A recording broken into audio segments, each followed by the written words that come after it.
Hello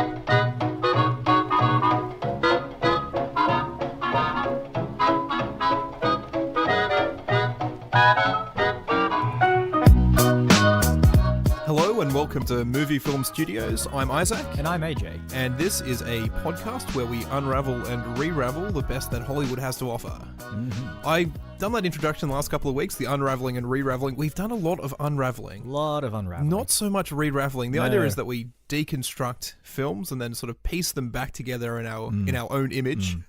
But some things you can't piece back together. No. It's like when you drop a glass, right? Like no one's piecing that back together. No, it's swept up, it's put in the bin, and you get another glass from the cupboard. Or it's converted to sand, like the mummy. That's true. So I suppose we'll start off. This week we're doing a bit of a retrospective. It is a movie film studio retrospective. We've gone back to 1985. That's right. A film I'm very, very shocked to say that neither of us had seen before. We watched The Goonies. Yeah, crazy. We've never seen it. But despite being children of the 80s and seeing many of the films that came out in that period, we somehow both missed I this think one. it's just a couple of years before our time. Like, I'm an 86 child. I'm an 88, but... Yeah. So like it's of that era, but if it had come out 4 or 5 years later, or we'd been born 4 or 5 years earlier, it's possible that we would have caught that film. Now the issue is, now that we're older, and it's obviously not targeted towards us, but obviously if you approach it from the mindset of it being a film for kids, then that's where that sits into the moviescape. Yeah. When did... I'm trying to think back now. So the films that I grew up with, I mean, a fair few of them did come out of the 80s. Now, when did Gremlins come out? Was that a post-80s? Was that a 90s film? I think they reference it in The Goonies, so I'm going to say before then. Be before then, yeah, like around 82, somewhere around there, I'd say. Because that film terrified me as a kid. And I almost feel that parts of The Goonies would have had the same effect on me had I watched it when I was 4 or 5 when I watched The Gremlin. What were my parents thinking? It is distinctly possible. Now, before we get into the feature film this week, always at the start of the film, we're going to watch the trailers. So this week in trailers, what did we watch this week, AJ? We watched 2 trailers. The first one starring Jackie Chan and Pierce Brosnan. It is called The Foreigner, which is a high-octane action thriller. So the basic synopsis is Jackie Chan's daughter is killed in a bombing in London. Yes. The bombing is perpetrated by, I imagine, some sort of Irish radical nationalist group. Yep. Jackie Chan wants to know the names of the terrorists who killed his daughter, and Pierce Brosnan, who plays a diplomat or a politician, refuses to give it to him. As it transpires, Jackie Chan is some sort of special ops trained guy who wants the names so he can seek vengeance. There's not getting cooperation from the government, so he essentially tries to pressure them into it. They retaliate. Lots of action ensues. It's implied that there's some kind of conspiracy as well, that Brosnan knows something, who the bombers are, or some extra information that they're not letting Jackie Chan in on. And it's a heartwarming tale of fatherly devotion to a now deceased daughter. It reminds me. And I don't think I actually ever watched the film, but there's a Arnold Schwarzenegger film from 10, 15 years ago called Collateral Damage, which is Arnold Schwarzenegger's family gets blown up in an explosion, a terrorist explosion. His family are the collateral damage, and then he goes off and seeks vengeance on the people who killed the family. A one-man army kind of thing. So who plays Pierce Brosnan in that film? I'm not sure there is a Pierce Brosnan. I'm not sure they're doing this, because this one has that sort of diplomatic, political aspect to it. I think that one is just like, get Arnie some guns, he's going to kill some people. So. Well, I mean, this one kind of does the same thing with Jackie Chan, though. But I mean, with Jackie Chan, it's just give him something, give him an object of some kind. Exactly, any object, his hands will do. They say that like, we're sending the best against this old man, and they're still coming up short. I love at the end of Jackie Chan films how they have the credit sequence of him injuring himself doing his own stunts. Yeah. And I just imagine those post-credit sequences are just going to get longer and longer the older he gets, just because there's so many more hips to break and bones to... It's kind of sad to think about it, isn't it? Like, yeah, that's right. Jackie Chan is getting older, and he might not be able to do this stuff for much longer. But I mean, look, I've never been a huge fan of the films that he's done for an American audience or with an American crew. I don't know if this is an American film, to be fair. It's set in London. It's got, Pierce Brosnan playing an Irishman for the first time. Actually, yeah, and it's directed by Martin Campbell, who did GoldenEye and Casino Royale and Green Lantern. So, it could be good. Yeah, I don't know. It could be the Green Lantern, though. But yeah, it's nice to see Jackie Chan still out and about. But it doesn't doing really, his thing. It doesn't hold a candle to his Hong Kong films. Those films are amazing, and I can't see this being that like that. No, but still, it is nice to see Jackie Chan, even though he has aged, still doing his thing, climbing up walls, leaping out. The great scene. My favorite scene in that trailer was he's in a house somewhere, and there's 4 baddies in there. And he opens up a suitcase, and somehow then he has a gun. And then he goes around a corner, and he's hiding from them as they're shooting at him. And then one of the crooks comes around a corner and just blasts the corner, and he's not there. But he's like perched above him like Spider-Man. Yeah. I want to see Jackie Chan as Spider-Man. Can they do like Logan is like old Wolverine? Yeah. Can they do old Spider-Man and have Jackie Chan come in as old Spider-Man? I don't care about continuity. I don't care. Spider-Man's meant to be some like Brooklyn kid. I don't give a shit. Like, I want to see just him firing his webs, and they only go like 2 feet and they splutter out. It's like there's no impetus behind it. Yeah. I would love to see that. And then it'd be like, because it'd be so comical as well. Like, Jackie Chan's fantastic at comedy. And to see him, like, fall off buildings and, like, just missed, like, clinging onto a building as well. Like, he's going for a big swing and then just misses and collapse. Oh, it'd be great. I would watch that. I'm not sure Jackie Chan could survive the filming of that. He would absolutely insist he does all his own stunts, and he'll come up a little bit short. Oh, yeah. Anyway, the second trailer that we watched is from the producers of Passengers and Transformers. I love the every trailer we watch now. We're going to have to just highlight the most mediocre role they've had in a previous film. So from the executive producers of Passengers, it's like, no one really cares. Okay, sure. But at least Passengers was an original. Yeah, film. The reason they do that is to show pedigree, right? To show these are the people who were involved in this. And it's just like, well, it's a very mediocre role. If you said it was from the director or writer, then they actually have enough creative input to create something that's similar enough. But like, if it's an executive producer of a film, I'm really not sure. But not even like, and just following it up with the producer of Transformers. Like, at least we did. When was Geostorm? Was that last week? It's been a while. Geostorm is from the producers of Independence Day, a film that is, while very cheesy, very well loved by a lot of people. No one loves Transformers. Like, no one's like, it did say Transformers, which implies the first film, which I still think the animation. Not the first Michael Bay film. Okay, yeah. Which I still think has some merit as a film. It doesn't. And it probably should have said from the producers of Transformers, but not Transformers 2, 3, 4, or 5. And we're like, okay, so we're going to get some of that original Transformers action in there. Yeah. So the film itself is... It's called Replicas. And it stars Keanu Reeves, who's playing a scientist of some kind, and he's involved in human cloning. Yes. I think is the sort of general gist of it. What ends up happening is Keanu Reeves gets into a car accident with his family. His entire family dies, and he then decides to clone them all. There seems to be a lot more robotics in here than just cloning. Like there's some, if it's been a certain amount of time since the death, they can maybe grab their memories and implant them into a replica of that person. Again, if we're going back to comparing these to Arnold Schwarzenegger films, there was a film called The Sixth Day. Yeah, which was same sort of thing. If you died recently, you could take out the memories and implant them into like a batch prepared clone. And the gimmick of that film, or the twist of that film, was that the Arnold Schwarzenegger protagonist that you'd been following around that time was actually a clone of the original Arnold Schwarzenegger, who hadn't been in the film that much until that point. That's right. Doesn't The Sixth Day, I've got to get a bit blue here in terms of language, but doesn't The Sixth Day have the line, take 2 steps back and literally go fuck yourself?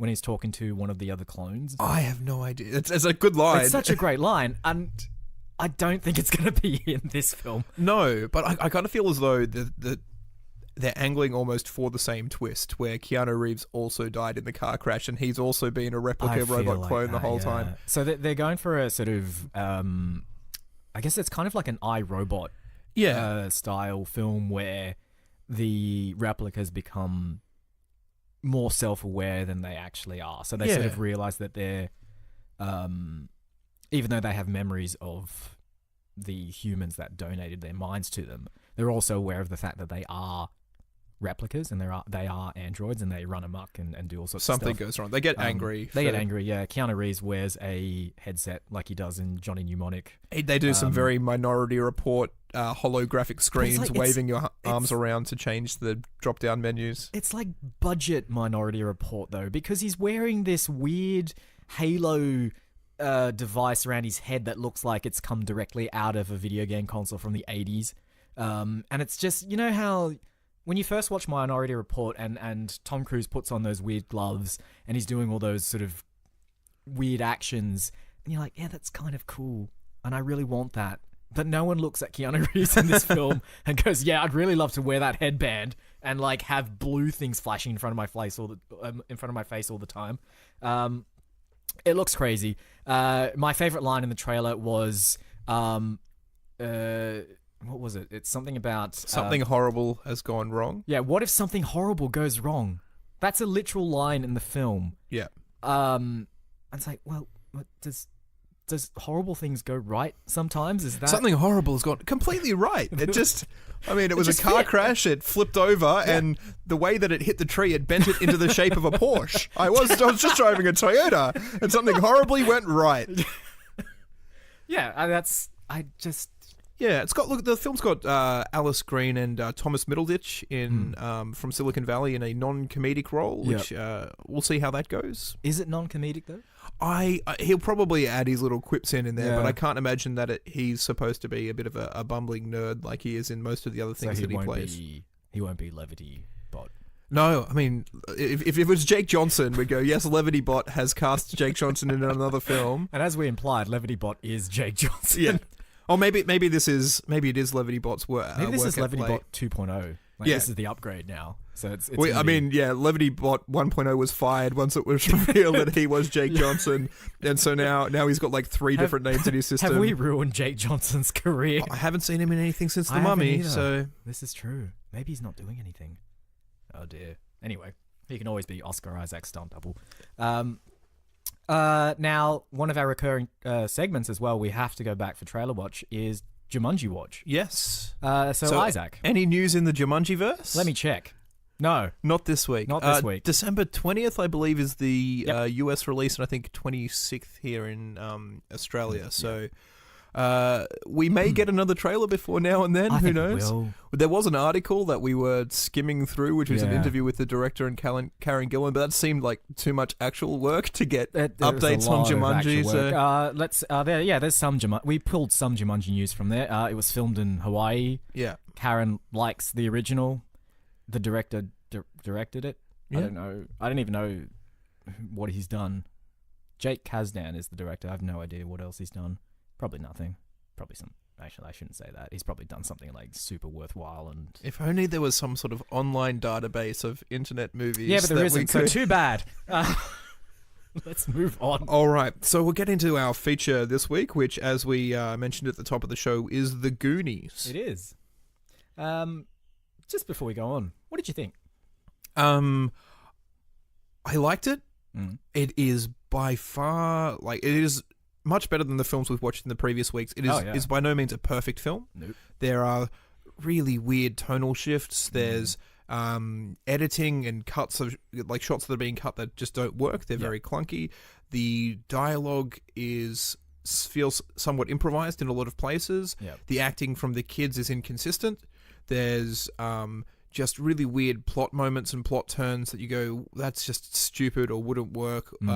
But despite its flaws, is just a fun adventure ride. And there are a lot of flaws. Yes, exactly. So, but I mean, it's the same thing with films from previous weeks. A lot of flaws, but you can't overlook them because the characters aren't there. It's not fun. It's not interesting. Where they're getting their humor from just falls flat. In this one, a lot of flaws, but good characters, reasonably good story, and you're willing to sort of overlook those flaws for the sake of the movie in its greater context. Yep. So I brought up a thing during our last podcast about Ghostbusters in that if you assume that Ghostbusters is a story being told by 10-year-old girls, it actually works much better.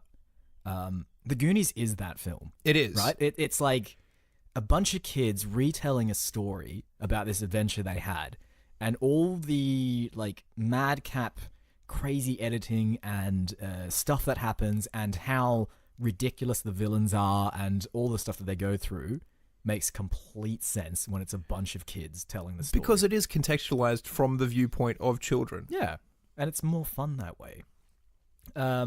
So, I mean, again, we can try that segment that we've been working on, which did work a little bit last week and not so much the week before, which is an attempt to recap the plot of the film for those who haven't seen it in 2 minutes or less. Yep. It took a little bit longer than 2 minutes last time, so I will give you an extra 10 seconds. So you have 2 minutes and 10 seconds to quickly skim through the basic plot of the film. Yep. And your time starts now. So a plucky group of kids who call themselves the Goonies live in close proximity to each other in somewhere in Oregon. And their houses are about to be foreclosed by a ruthless property developer. So these kids who have all shared previous adventures and stories and good times together decide to go on one last adventure. They find a map to a pirate's treasure in the attic of one of their houses and decide to go find that treasure. Along the way, they clash with a group of criminals who have escaped from jail, and it's a bit of a race towards to find the treasure before the criminals do. Then they find the treasure. And then the house isn't foreclosed. How's that? That is 55 seconds worth of plot synopsis. That's great. So it does actually start the film with that escape from prison from the criminals. And the criminals at the beginning of the film are very... it's very dark. Like, again, I've only sort of caught snippets of what this film is about, and I thought lighthearted pirate gold adventure. The first 25, 30 minutes of the film, the criminals are kidnapping and murdering people, disposing of bodies. Yeah. They have one guy in a fridge, one guy in the back of a car. It is dark. They are legitimate criminals who are killing people who stumble upon their counterfeiting operation. Yeah, but they're also like bumbling criminals as well. That sort of takes a turn after that when they're chasing the kids through these subterranean caves which have been booby trapped. The criminals go from being legitimate murdering psychopaths to being bumbling fools who are outsmarted by a rope and some springs or whatever Rube Goldberg trap they've set up for them. Yeah. But it's So the criminals. So it's Robert. I don't even have a nickname for this guy, but it's Robert Darby, who was in License to Kill, the 1980 something Timothy Dalton Bond film. Yeah. And it's Joe Pentaglione for the Cypher from The Matrix. Yeah, and a woman. And a cranky old Italian woman who fake slaps people 4 or 5 times with the worst possible on-screen fake slap I've ever seen. It's funny too because all the other actors have to react as if they've realistically been slapped. So you've got this sort of wild swing in the air with no contact whatsoever, and then all the actors reacting very realistically to this slap. And then you've also got an ensemble cast of... the Goonies themselves. Great kids from the 80s, yeah. And this is one of those things where you're watching the film and you're like, oh, you went on to do this, or you went on and starred in this. Yeah. It is an ensemble cast of, I think, 80% of them have had reasonably good film careers post Goonies. So, well, first of all, we have Sean Astin, who plays the... we would say the main character or the impetus, the driving force behind... He kind of feels like the leader of the group, but he's a leader with a kind of soft spot. Very sympathetic. Well, I think he's the focal point of the Goonies, because everyone else seems to relate to him in some way. Sean Astin, who was in Lord of the Rings as Samwise. Yes. We have his older brother, yes. played by Josh Brolin. Josh Brolin, yeah. Of No Country for Old Men. And Men in Black 3. Oh, yes, of course. He plays a young Tommy Lee Jones. So I'd hate to see... If he's a young version of Tommy Lee Jones, what's a young version of him? Yeah. I mean, it's played by him in 85. That's exactly what they did. Played by Tommy Lee Jones, honestly.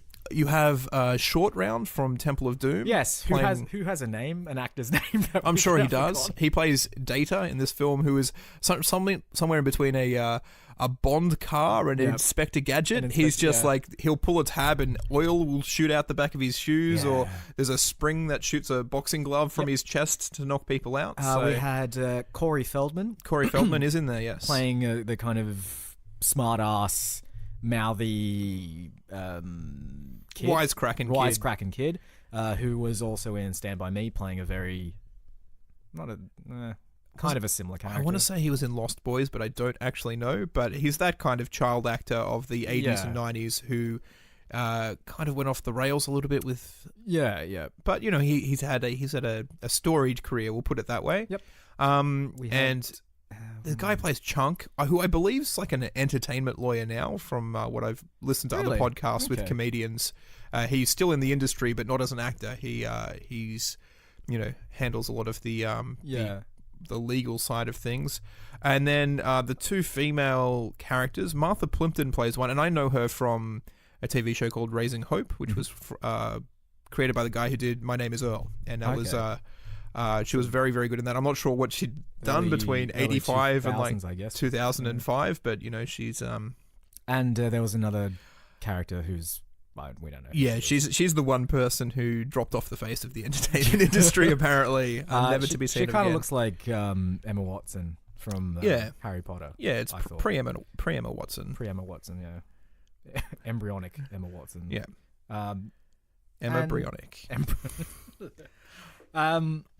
And so they go on this adventure. They go through a bunch of traps, very Indiana Jones-esque, I guess. There's ropes and wires and pressure points which drop stones or launch balls. The single-use traps, as I like to call it, where once the trap once the trap has gone off, that's it. That's pretty much it. Yeah. So you send one person in to do your dirty work, and then just waltz through, exploring through caves which are quite clearly just sort of fiberglass set pieces. Yeah. And there's the thing I loved in this film, right, is that they're constantly asking to get some light. Like they're always needing a candle or a torch or something, despite the fact that the entire cavern is bathed in light. Like there's no point in that film where it's actually too dark to see anything. But I love that. Like that's that kind of stupid 80s charm where it's like, it's a set. Like the characters, you can see it as the audience, but the characters can't. Like it's much darker for the characters. But if we tie it into the whole, like it's a bunch of kids retelling the story, like it makes... Yeah, it's brighter and it's shinier than it probably was in the real life. So anyway, the kids travel along these subterranean caverns. They discover a couple of bodies as well, or one body rather, of a...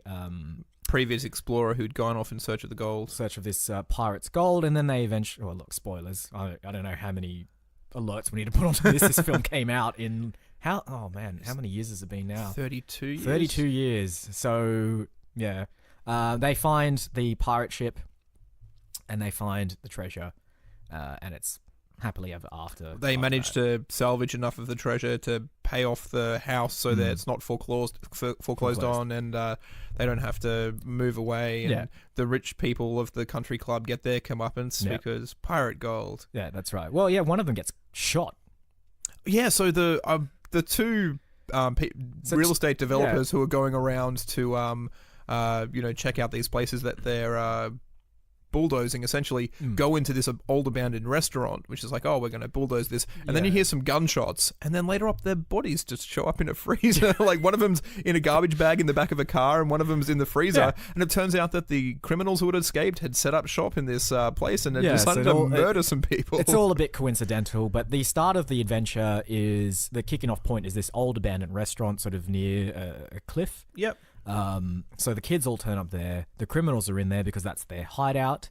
and then the real estate developers turn up and they get shot.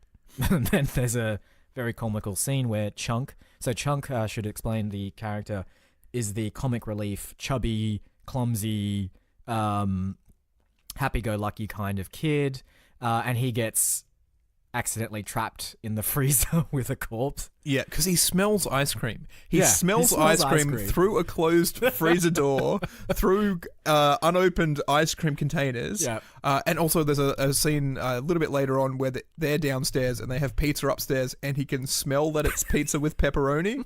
Like he's just got this sixth sense for junk food. Such a great character. Yeah, it's such a great little kid actor as well. Yeah. And now probably a really good lawyer. Probably. I mean, possibly. Maybe people just go, it's Chunk! Hey, it's Chunk! And it's like, you misfiled our subpoenas. It's like, it doesn't matter. He was in good. Let's get pizza! Yeah. That's the thing about this film. So if I compare it to Ghostbusters from our last podcast, both are pretty flawed as films. But the reason why the Goonies works is the characters are strong. Like, they are identifiable. Everyone has a very clear personality. Yeah. And they all play off each other. And just to be clear for people who are possibly listening to this and didn't listen to last week's episode, we are talking about the 2016 Ghostbusters and not the 84 Ghostbusters. This is correct.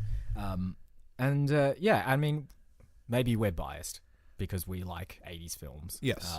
But we had never seen the Goonies before. We had no idea what it was like. A lot of old films don't age very well either. So there was very much a potential for this film to be a disaster. But it's not. It's still pretty watchable. It's a fun kids adventure. And I probably don't notice these sorts of films if they come out nowadays because I'm not, of that age to go look at them. But I don't see those there's the 80s kids adventures where they go off adventuring, finding treasure, or they have adventures against little crittery monsters if we're going Gremlins. Yeah.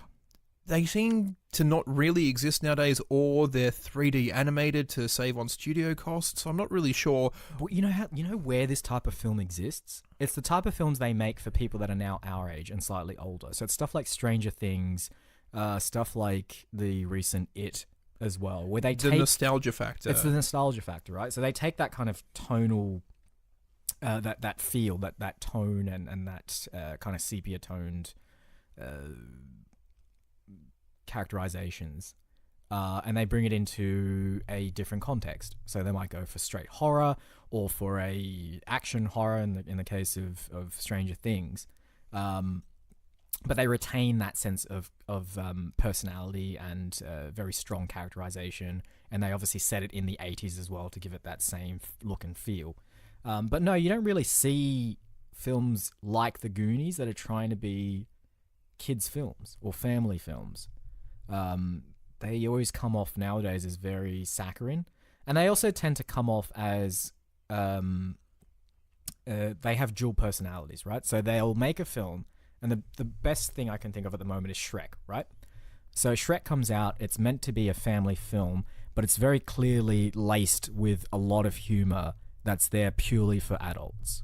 Yeah, so I mean, Toy Story, I think, was one of the first films I can think of that did that dual level of half for kids, half for adults sort of thing. I don't know. I always thought that Toy Story is far more endearing and far more pure as a film, more so than Shrek, which has some pretty obvious adult humor. I never really. It's a Lord Fuckwad, right? Yeah, It's just, how did they get away with that? I don't know. It's incredibly blatant. But something like The Goonies does not have that. It's just, it is what it is.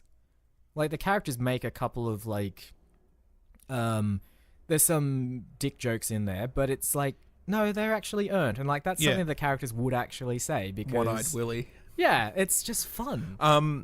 So the one thing that we haven't touched on, which is possibly one of the more out there things that exists in The Goonies, is the character called Sloth. Oh, yeah. Who is the older brother of the criminal family, who is just completely disfigured. So he has a egg-shaped head with a tuft of orange hair spreading out the top. He has ears that are sort of like, they almost flap on the side of his head. One of his eyes is a good 10 centimeters lower than the other, and blinks. He has maybe 4 or 5 teeth in his head.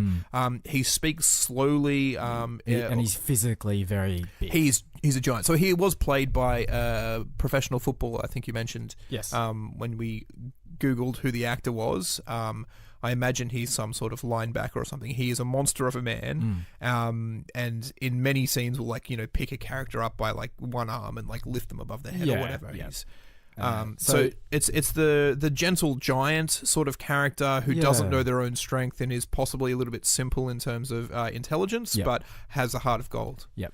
And I mentioned this to you while we were watching it, but is this a trope?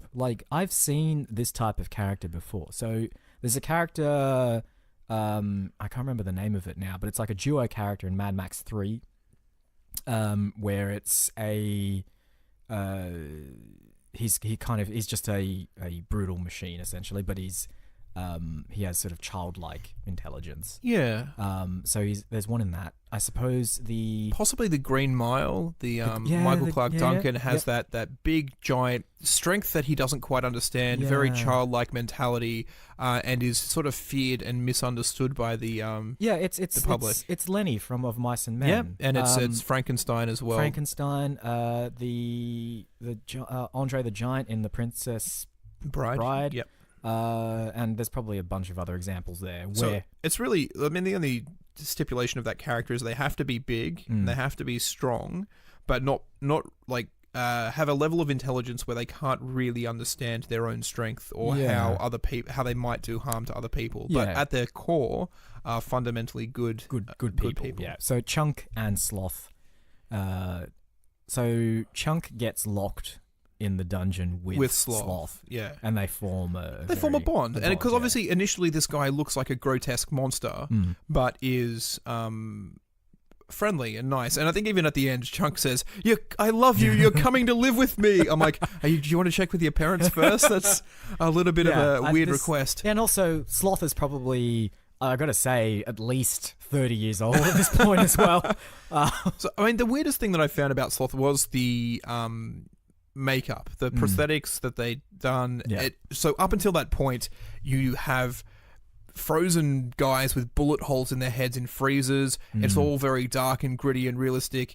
And then you have this weird thing that looks like it suddenly takes a jump from being dark and gritty to being a little bit of something in it from a child's imagination. Yeah. And it was almost at that point where I went, have the kids been captured and tortured by the criminals and the rest of the story is just them in their minds escaping to a place where they can escape, where they can find gold, where these gentle giant monsters that they see are actually kind of nice, sweethearted people. So, and they, the ending where they get to stay in the town that they grew up in and continue having their adventures. Is this just a dark, there's an end credit scene where we flash back and they're actually all under a sort of in a dark lab somewhere, all hooked up to machinery. Or even if they are rescued, it's like they're so permanently scarred from the traumatic events that they spend the rest of their time in this catatonic state where they're living in a world where they found the emeralds to save their home. It's just the Matrix then, isn't it?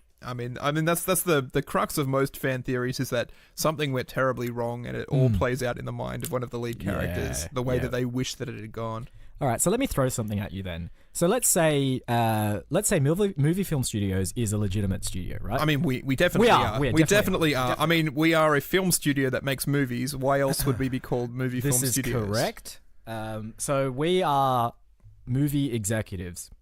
I mean, I'm wearing a tie right now. Chairman of CEO, founder, co-founder. Yep. I am a venture capitalist. I have unlimited resources at my disposal to make my own films. Absolutely, and I'm the vice president.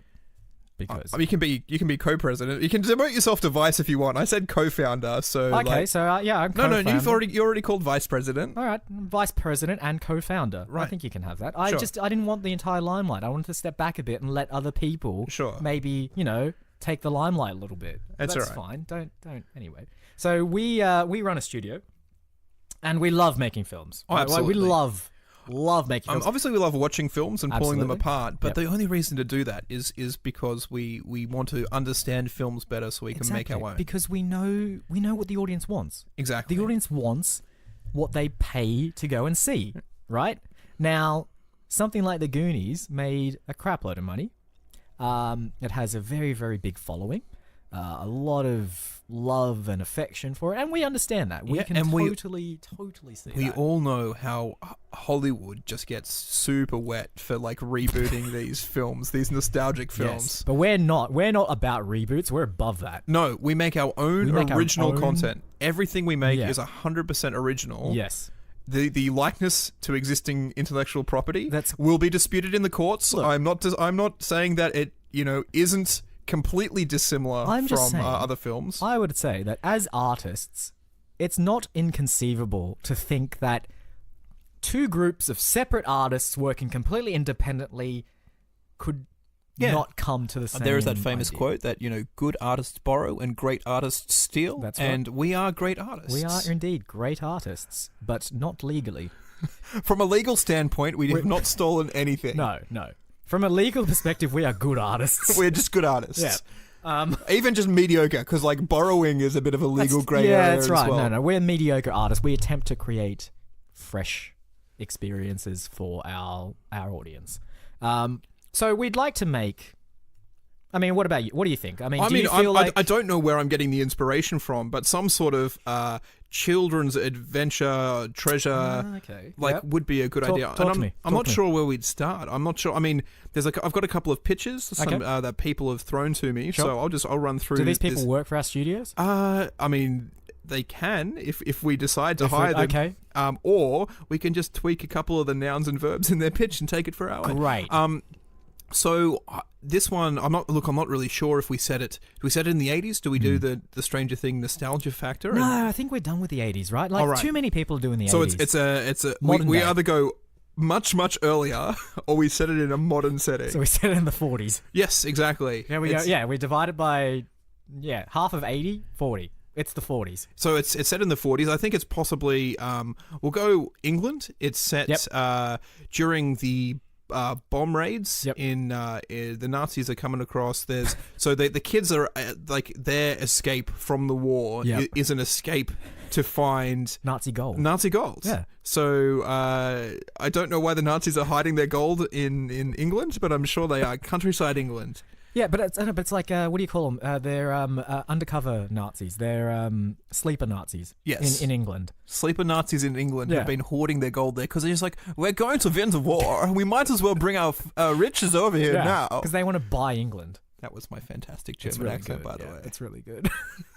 Now, our rule is if we can't do an accent, it must be... It must be English. But like, it's so confusing, man. If it's an English accent, but it's for Germans. So actually, that's not a bad point because my bad English accent is actually a Nazi trying to do an English accent. It's a fantastic accent. Exactly. All right, so it's 1940s. It's during the bombing raids. We're in London. It's a bunch of kids looking for the Nazi gold that has been left behind by sleeper agents in the country. Yes. So, I mean, obviously, very much like intellectual property that we're definitely not copying, The Goonies, the first 25 minutes of the film is super serious. It is like these kids have found the National Guard, who are supposed to be like the Dad's Army type people, who the Nazis have killed and assumed their identities. There's like bodies. The Nazis are even probably attempting to torture them at some stage. And then at some point, the Nazis go from like evil Nazis into bumbling fool Nazis who like are being tripped up by these elaborate traps and mechanisms that are all going through. I also love the idea that not very indistinctly from the Goonies, but you know how there's a bunch of property developers in town that want to like raise the place so that they can build new houses and stuff. They want to demolish all the houses in the area, much like a certain army may want to bomb. Exactly. I mean, I think that was the main reasons for the bombings wasn't to strike fear into the... it was just like, high rises. When we come through, this is my half German, half English accent. We're going to want to turn... it sounds Dutch now. I'm so sorry. We're going to want to turn this entire area into a country club and we're going to one of French now. it's generic European. Yeah, all right. So this is, so the Nazis have this dial, I think, on their accent, and as they twist it, it just heads in circles around Eastern Europe. Okay, great. So let's introduce our plucky group of kids. Right. Okay, and I suppose we're going to have to cast as. I mean, I suppose the issue is. Well, yeah, we should cast them now. We can. So what I want to do is pick modern day actors, but have their younger selves play them. Okay. So like we can have a young Dwayne The Rock Johnson. We can, but like a 12-year-old Dwayne The Rock Johnson playing this character. But do you feel like Dwayne The Rock Johnson should play a deformed? I mean, 'cause, like, watching Sloth, and I'm like, who would I cast as this giant of a man with gentle heart of gold with somewhat physical deformities? You got to come back to The Rock. It's got to be The Rock. I mean, we might not be able to get him though. He's in so many.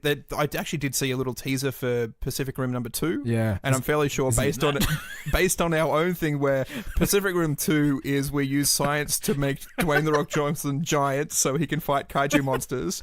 I think he might be busy saving the world. Who is your backup? Who's our backup for Dwayne The Rock Johnson? Do we just do the same thing and we go I think professional sports? Yep. We can take. Why not get LeBron James? LeBron James. I think LeBron's that kind of works. And like he's been dabbling in film, so we get LeBron James to play. He's got the star power as well, and I'm fairly sure he can pull off an English accent without much trouble. Absolutely. I mean, he's got a wide range. Yeah, he's an international star. He can definitely do it. I mean, when we get our director on board to tell him how to act, it'll be fine. Yes.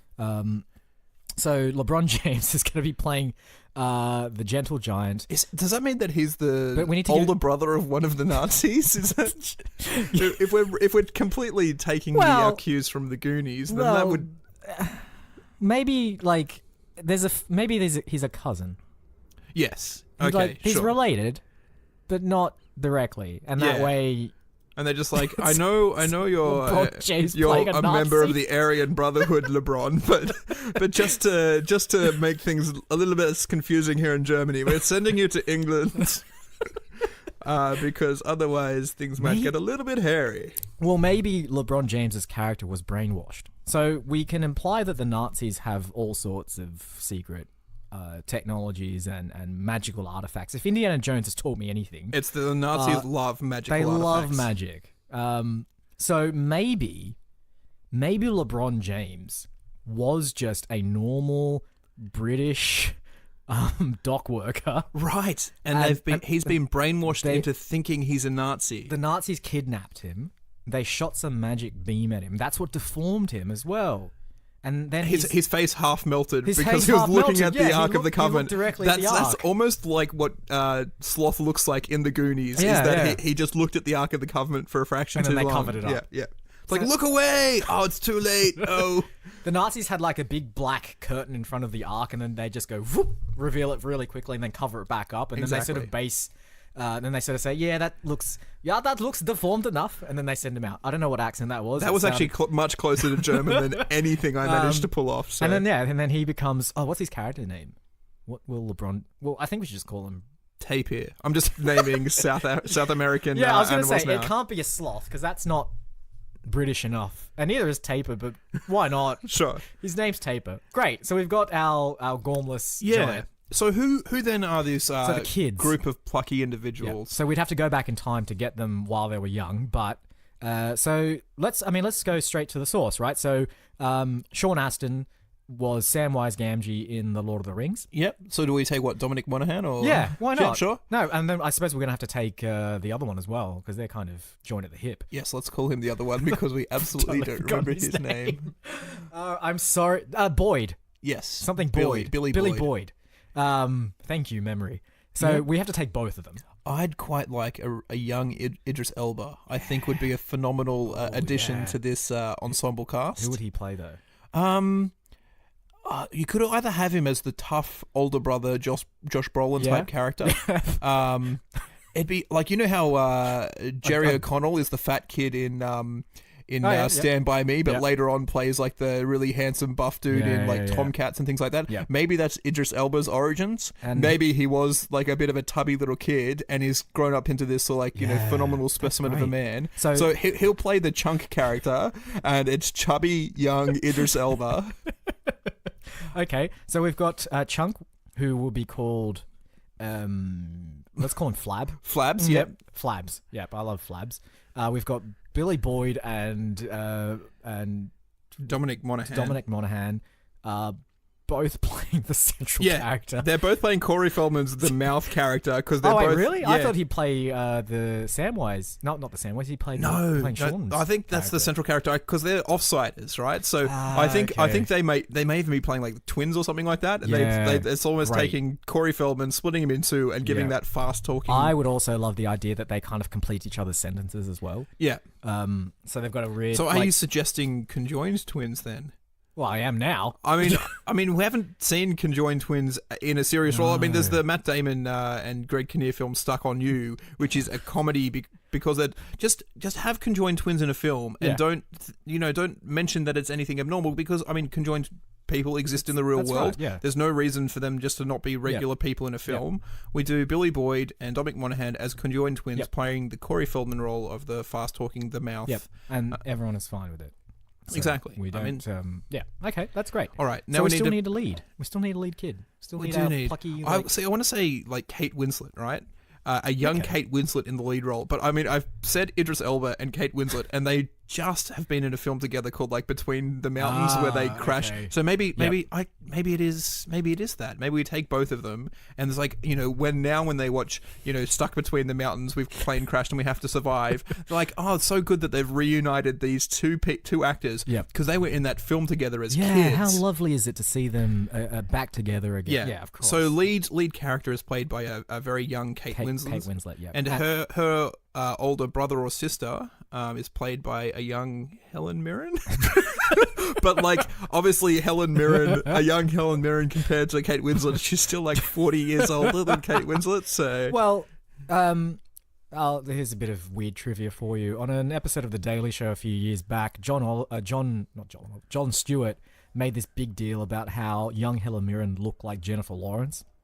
And he had a photo of young Helen Mirren, and there's kind of a similarity there. So I feel like Jennifer Lawrence, current age Jennifer Lawrence, could play up against young Kate Winslet and young Idris Elba. Right. So if we can't get Helen Mirren to go back in time, we will get regular... I mean, the issue is we have to get Helen Mirren to go back in time further than the other characters. Yes. And I mean, of course, obviously the technology exists for us to do this. Otherwise, it'd be crazy that we're pitching these actors in these roles. No, we go back in time and we get Helen Mirren at that age. And bring her back here. Bring her back. Okay. But if we can't do that... we just have to get Jennifer Lawrence. Okay.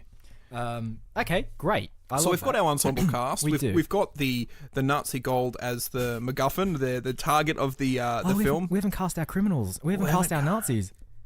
Look, Michael Fassbender looks so much like Christopher Plummer from The Sound of Music that it's almost impossible for me to not see him as like a Nazi naval captain. That's great because he was totally against Nazis in one of the X-Men films as well. He was up against. He crushed the fence because he plays a Jewish character in those films whose parents were victims of that Nazi regime. Yep. So it'd be a bit of a turn for him. Yeah, but I mean, it'd still be okay because it's not like the Nazis win in our film. I mean, spoilers, they're not going to win, but like, it'd be fine. He'll be fine with it, wouldn't he? Yeah, and I wouldn't mind seeing him as like a bit of a bumbling fool. I think Michael Fassbender's probably enough of a professional that he'd take it in his stride, take it lighthearted. He'd bring his acting chops. He'd sort of obviously add that gravitas that he brings to all of his roles, but at the same time he knows that it's a bit of a bumbling fool. Would we direct him to sort of play it as intensely as possible? So would it be like a 12 Years a Slave kind of situation where... definitely for the first 25 minutes. Like I said, for the first 25 minutes, it's super dark. Yeah. Like you even have obviously because Spielberg will be producing this one as well. Yeah, for sure. He can get Liam Neeson to be a Nazi, but this time an awful Nazi. It's just like I used to make lists and save people. Yeah. Fuck lists. I hate lists. And that's although that can be the treasure map. The clue that the kids find is a list that Liam Neeson has made of all the people that the Nazis have stolen gold from. Yeah. And that's how that's the first. So wait, the clue kids that are looking find. for like the gold of deceased people? No, I didn't say the Nazis killed them to take their gold. I just said that, it's like the Rembrandts and like, the big stashes of artwork. So they just came in, they stormed and just acquired all of this sort of stuff. They're the kind of less reprehensible Nazis from good time films. I mean, to be fair, this is like, we're saying these are the bad guys. This is what Tom Cruise's character was doing in The Mummy, was going into war zones and stealing antiquities. This is true. And he's supposed to be the good guy. All right, great. So we're on par with Tom Cruise then. Right. So we still need one more Nazi. It has to be a female, an old woman female Nazi. Judi Dench is the mother of Liam Neeson and Michael Fassbender, and they play the Nazis in our not Goonies remake. Can you just imagine? And I can also see Judi Dench doing really bad fake slaps. For sure. And then you have LeBron James, for some reason, as the half-face melted giant older brother of these people. They showed him the Ark of the Covenant briefly, and his face started melting, and then they covered it back up, and then it froze in place. That's what happens with face melting technology. It makes complete sense. It absolutely does. Now, look, we're pretty much ready to roll into production with this film now. Absolutely. But we do need a name. We need at least a shooting name, I guess, if you want to sort of cover up. Well, here's my pitch. So the Goonies, it's not really explained in the film, and they call where they live the Goondocks. Yeah. So I'm not sure if it's a play on the word boondocks or whether the place is actually called the Goondocks and they've called themselves the Goonies because of that. Yep. I say we set this in the tunnels and caves inside the White Cliffs of Dover. Yep. So that we could maybe call it the Doovies or the Dovies. The Dovers. The Dovers. Yeah. The Dovers. Yeah, so this group of young... Well, hang on. Wait, then we need two names then. So the Dovers is if the Goonies is legitimately named after a place called the Goondocks. Yes. But if it's a play on words and it's actually meant to be Boondocks and they've just called it Goondocks instead, if they're from a place called Dover, what is then their pun name on top of that? I mean, really, all you need to do is just replace the first letter of Doovies. Yeah. So they could be the Hoovies or the Boovies or the Boovies or the anything. Juvies. Juvies and having it about Nazis as well. That feels a little bit... We're getting into weird territory. We are treading on ground I'd rather avoid. Hey, this is what we do as a daring, high-profile film studio, okay? I don't need you here. If you're not going to have the vision and you're not going to have the guts to, like, go all in on a great idea that we definitely did not steal from anything, I'm going to have no place for you here. And I say that as vice president of this place. I understand where you're coming from. I've just got a message from legal. And it's just saying that we're going to have to at least steer clear. If there's story similarities and film name similarities between the two, they can legally link those two ideas to be plagiarism, or copyright infringement. Whereas if we just call it Adventure Children or something like that, then they can't get us at all. Yep. Okay. Adventure Children. Adventure Children. Yep. Who gets top billing? See, we just do it like they did in the Goonies. At the start of the Goonies, it just says characters in alphabetical order. Yeah. So you just go, I'm sorry, Kate Winslet, W is not as high as Sean Astin. Sean Astin's not in this film. Astin's not even in this film. With Billy Boyd. Billy Boyd is probably first billed. The question is, do you have to conjoin his billing with Dominic Monaghan's one? Like, is it you have Billy Boyd, Dominic Monaghan, like as one entity? As one entity, yeah. And I would also like to have an someone else at the end. Yeah, so like one of those, I haven't thought about that actor in a while. And they played obviously in the Goonies, One-Eyed Willie is the pirate who has all the gold. Who's the guy who the One-Eyed Willie pirate who just like, John Hurt, obviously not John Hurt. But someone like that who's like that old guy who's possibly do we rescue Jeffrey Rush from Pirates and actually give him a proper pirate role? And what do you mean give him a proper role? Let's just make him Barbossa. Like the Nazi gold they stole from Barbossa. Hey, this is getting too close to other properties that we're not going to steal. We cannot. Yes, that's true. You would absolutely have to pay licensing to put that through. I like Jeffrey Rush though. I do like Jeffrey Rush. Of course, who can not like Jeffrey Rush? So I mean, in Goonies, there was an adventurer who went in search of the nuts in the pirate gold and got crushed. Barry Pepperpot. Copperpot. Yeah, sure. Yeah. So. And I actually thought that character was going to show up in the caves down there somewhere, but it was just his skeleton. So there's 2 appearances of him. So do we use time travel just to go and also get Jeffrey Rush's skeleton? His corpse? Yeah, just his skeleton. We only need to go we need a photo of him as well. 30 years in the future, and grab his wallet and a photo and.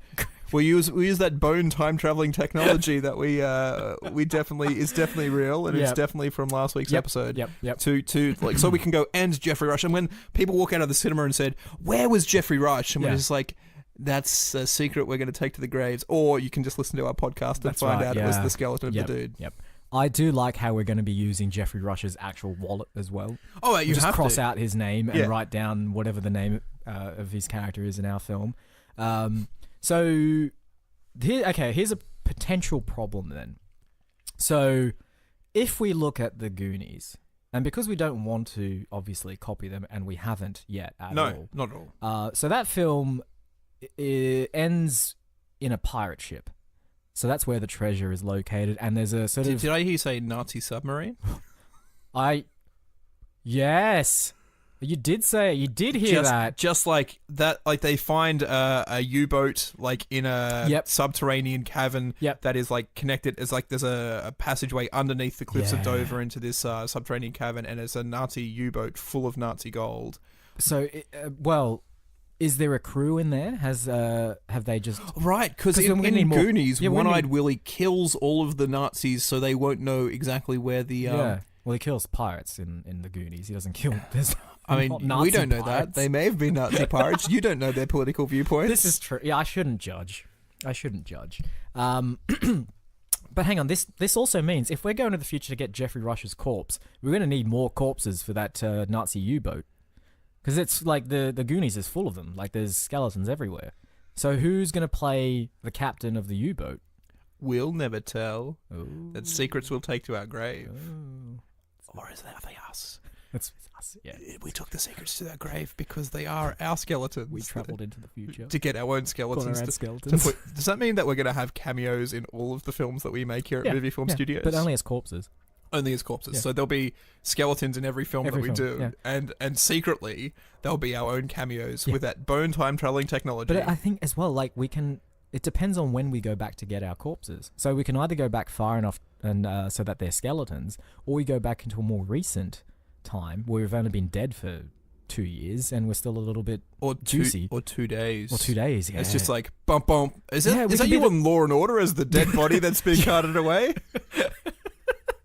No, well, someone has to appear Not Law and Order, sorry. Legally distinct from Law and Order. No, rules and regulations. Yes, rules and regulations brought to you by Movie Film Studios.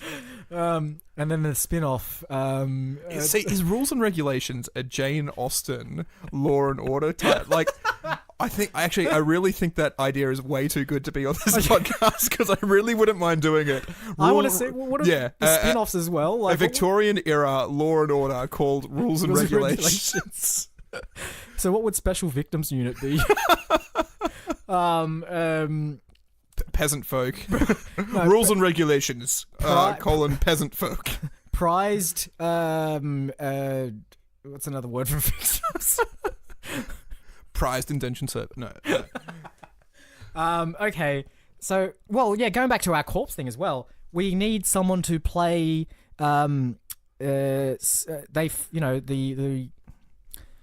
It's England.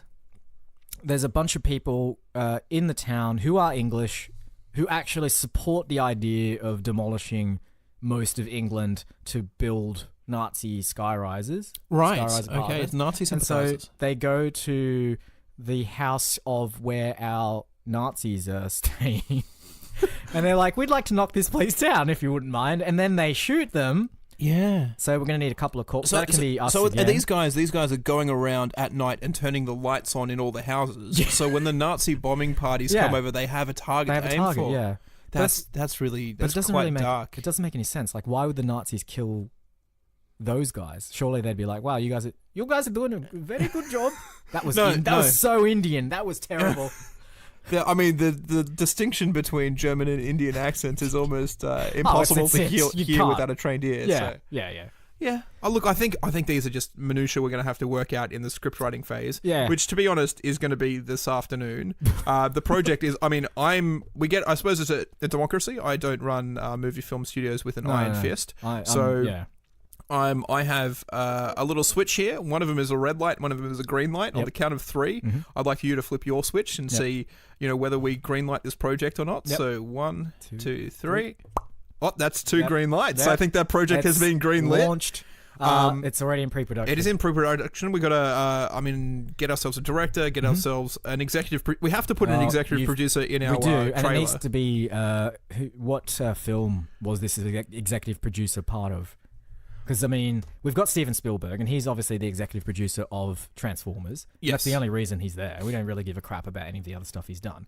But we do need a producer who walked onto the set of some film one day and then walked off. Yes. Who? What film? Geostorm. I mean, it has to be at least tonally similar to what we're doing. What is tonally similar? Tonally, I don't know. Definitely not the Goonies TM logo. Definitely legally distinct from. I mean, an executive producer of Stranger Things, I think, would go a long way for great. Adventure Children being a smash hit. It's like, you're an executive producer of Adventure Children, and Stranger Things is a show I've seen where children go on adventures. I'll go watch your movie. So should the executive producer just be Netflix? Not anyone at Netflix, just the entity itself. Just the concept the concept of Netflix is the executive producer of Adventure Kids. Now, Adventure Children. Adventure Kids is going to be the American remake where they just get it completely wrong. And then no one likes it, but then they make a sequel and then everyone starts liking it. Yeah. Now, the one thing we have forgotten here is funding. Now, the best way to get funding for an amazing project like this is to sell sponsorship. Product placement. Now, it is the 1940s. It is going to be difficult. Now, do we... well, we're not making it in the 1940s. No. And look, I'm sure Pepsi and I don't see why Pizza Hut couldn't... existed in the UK in the 90s. Oh, no, I'm just envisioning a giant Mercedes-Benz logo on the front of that U-boat, the submarine. It's a Mercedes-Benz like submarine. Jurassic World? Yeah, yes. Okay. It comes out of the water and there's a giant, that sort of star-shaped logo on the front of it. So it's an ad for Mercedes-Benz's U-boats.